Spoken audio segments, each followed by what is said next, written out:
ఈ దేశంలో ఈ దేశంలో మతం పేరిట ఈ దేశంలో మతం పేరిట కులాల ఆధిపత్యం నడుస్తూ ఉంటుంది. మతం ఆధిపత్యం కాదు. ఈరోజు హిందుత్వం అని చెప్తా ఉంటారు కదా, హిందుత్వం పేరిట ఈరోజు బడు బలహీన వర్గాలనేమో ఒక రకమైనటువంటి హిందుత్వం అనేటువంటి ఒక దానిలోకి ఒక లైన్లోకి తీసుకుపోయి వాళ్ళ అట్లే ఉంచుతారు. వాళ్ళకు రాజకీయ అవకాశాలు రానివ్వరు. అదేవిధంగా వివిధ రకాల రాజకీయ అవకాశాలు కానీ, ఆర్థిక అవకాశాలు కానీ, సామాజిక అవకాశాలు రానివ్వరు. ఇది జనరల్గా మతం ముసుగులో కుల ఆధిపత్యం జరుగుతూ ఉంది. ఈవెన్ క్రిస్టియానిటీ అయినా సరే, క్రిస్టియానిటీలో కూడా అదే పరిస్థితి ఉంది, ముస్లింలో కూడా అదే పరిస్థితి ఉంది. ముస్లింలో కులాలు లేవా? ముస్లింలో కూడా ఆధిపత్య కులాలు, అణగారే కులాలు ఉన్నాయి. క్రిస్టియానిటీలో కూడా దళిత క్రిస్టియన్లు ఉన్నారు, రెడ్డి క్రిస్టియన్లు ఉన్నారు, ఇంకా వెలమ క్రిస్టియన్లు కూడా కొత్తగా తయారయ్యారు. సో ఇవన్నీ జరుగుతూ ఉన్నాయి. ఎందుకు అంటే ఆ కులాల మతం ముసుగులో కులాల ఆధిపత్యం జరుగుతూ ఉంది.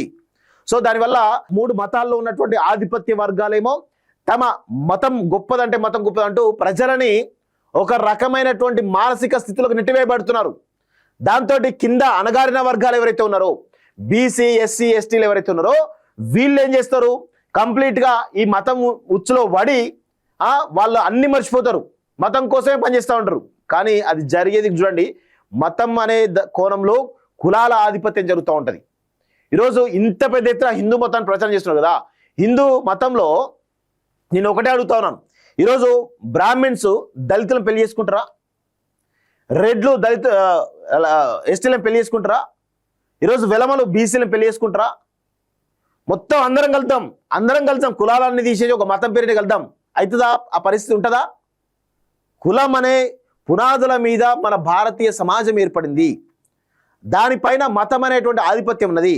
ఈ మతాలు ఏవైతే ఉన్నాయో, హిందూ మతం కానీ, ముస్లిం మతం కానీ, క్రిస్టియన్ మతం కానీ, ఈ మూడు మతాల్లో కూడా అగ్రవర్ణాలు ఏవైతున్నారో మీరు రాసి పెట్టుకోండి. ఓవైసీల యొక్క పూర్వంలో ఓవైసీల కులమేంది? వాళ్ళు హిందువులే కదా, వాళ్ళు కూడా బ్రాహ్మిన్సే. తెలుసా? ఎవరికైనా తెలుసా ఇది? ఓవైసీ వాళ్ళు బ్రాహ్మిన్స్, కన్వర్టెడ్ వాళ్ళు, ముస్లింలో కన్వర్ట్ అయిన వాళ్ళు. సో అట్లా ముస్లింలో ఉన్నటువంటి ఆధిపత్య కులాలు, క్రిస్టియన్స్లో ఉన్నటువంటి ఆధిపత్య కులాలు. ఇప్పుడు బ్రదర్ అనిల్ ఎవరు? బ్రాహ్మిన్ కాదా? బ్రదర్ అనిల్ బ్రాహ్మణే కదా. ఈరోజు ఈ పాస్టర్స్ ఎవరైతే ఉన్నారో, ఈ ఎవరైతే స్పిరిచువాలిటీ చెప్పేటువంటి బోధనలు చెప్పేటువంటి పాస్టర్స్ ఎవరైతున్నారో, సగానికి సగం బ్రాహ్మిన్సే. ముస్లింలో ఆధిపత్యం చెలాయించే ప్రధానంగా ఆధిపత్యంలో ఉండే కులాలు ఏవైతే ఉంటాయో వాళ్ళు కూడా గతంలో బ్రాహ్మిన్స్గా ఉన్న వాళ్ళే కన్వర్ట్ అయ్యారు.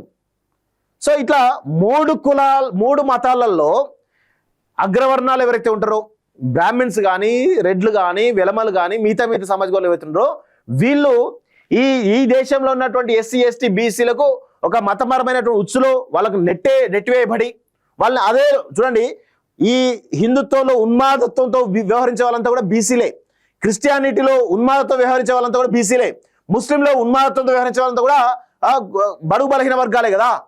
వీళ్ళని ఏం చేస్తారంటే ఆ మతం ముచ్చులో తీసుకుపోయి మొత్తం వాళ్ళని ఏ పని చేసుకోనియకుండా, వాళ్ళ కుటుంబాలను ఆగం చేసి, వాళ్ళని కనీసం వేరే ఆలోచించకుండా, ఉద్యోగపరంగా వెళ్దామన్నా కానీ, చదువుకుందామనే ఆలోచన లేకుండా, రాజకీయపరమైన ఆలోచన లేకుండా, సామాజికపరమైన ఆలోచన లేకుండా చేసి ఓన్లీ మతముచ్చులో ఉంచుతారు వాళ్ళని.